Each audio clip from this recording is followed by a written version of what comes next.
Hi gorgeous girls.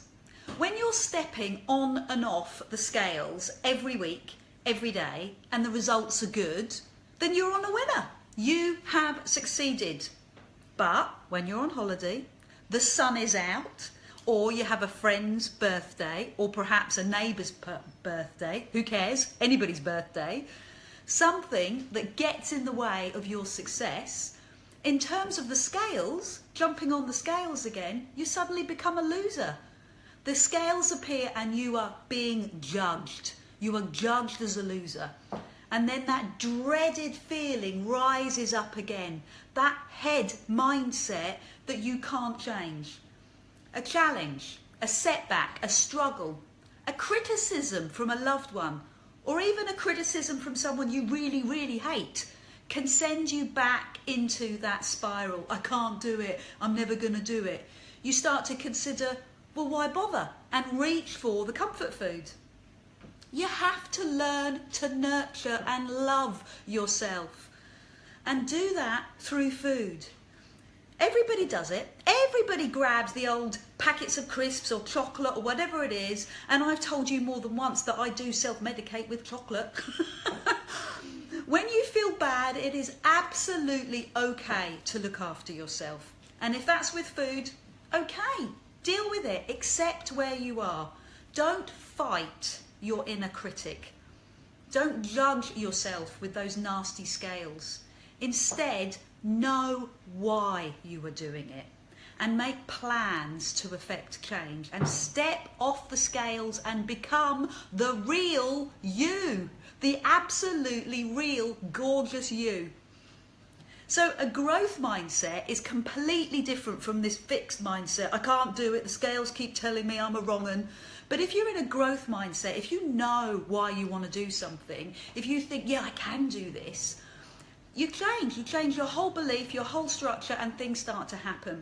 Now, as a child, as a wee bairn, you make up this internal dialogue, this inner critic, and she will tell you off if you're not behaving the way you should.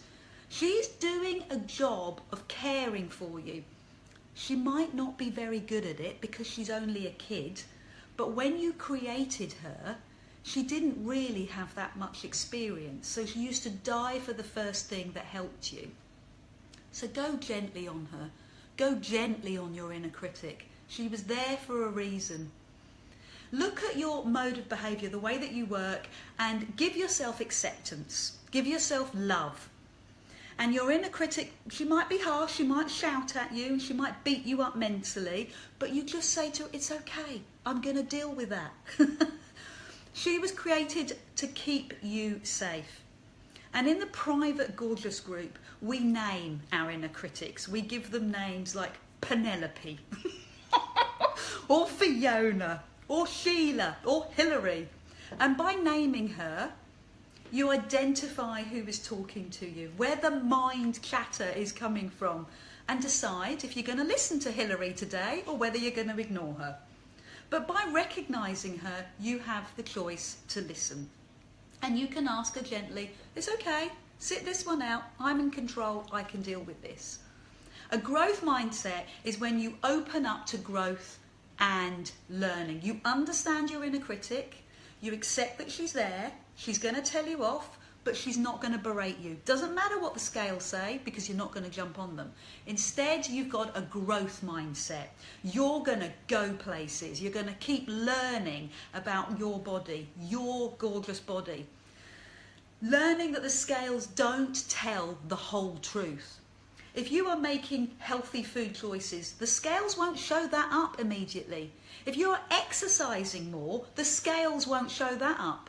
If your internal systems are changing and making adaptations, the scales won't show that up either. And they won't inform Sheila. So she'll keep going on. But creating a plan is part of the learning and the growth mindset.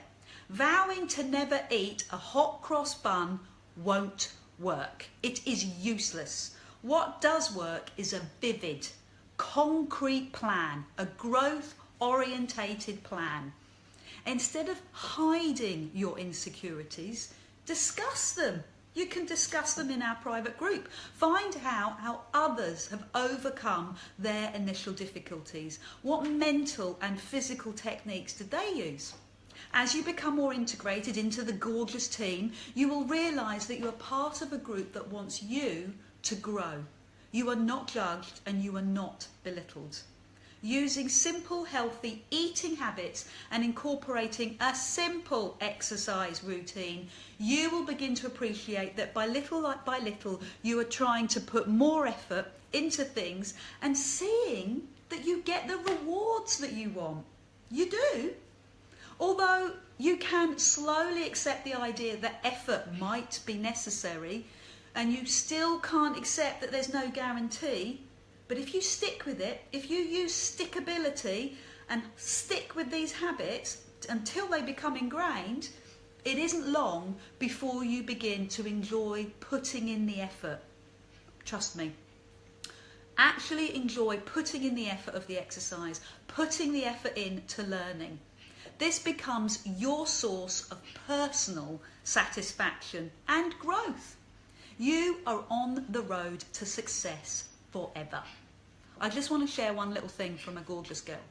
Now is the time. This is her speaking, not me. Now is the time. I've spent my whole life thinking about my weight. I've done diets to the hilt since the age of 13 and I am done. Get Gorgeous will stop me being on this yo-yo. It will give me a clear, straightforward and simple guide to being the best that I can be. They're her comments, but what I really liked about it is she said, I will have a way that I won't be embarrassed or ashamed to follow. Because by being on the Get Gorgeous train, you are fulfilling your inner mentor. You're looking after yourself. Understanding your reasons why you want to change is the first important step. So draw the line in the sand. Draw the line in the sand. Your reasons become a reference for you to understand why you are on your personal journey to your health and your vitality. And these reasons, if you dig really deep, they become your focus. They become your mentor when you get tired and when things get tough and you lose focus. They will hold you still. This is why I wanted to do it. This is why I'm here. And when you step on those scales, they don't go to the direct you want them to, in the direction that you want them to. You know that you can overcome that. All these challenges, all these problems that you can overcome because you have a growth strategy and you have a great plan. Checking in with your support coach, that'll be me. Completing your habit adherence sheet, and completing measurements are all part of the Gorgeous process, which enables you to make positive steps. It's a positive approach to being happier, healthier, leaner, fitter, shapelier, you. So make a plan and incorporate some daily habits. Think about changing your mindset from I can't do this, it's never going to work, to a growth mindset of learning, of taking responsibility. Yes, it is going to require effort, but you're going to love the effort. Yeah, you will.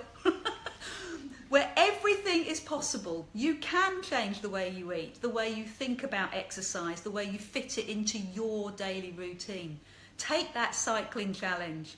These activities become more real when you consider why you want to change and embrace the idea that you can change. You are in control of your destiny. Not work, not kids, not family, you. Gorgeous you. So in summary, have a plan. Use simple habits to incorporate your plan. Keep learning about your gorgeous body.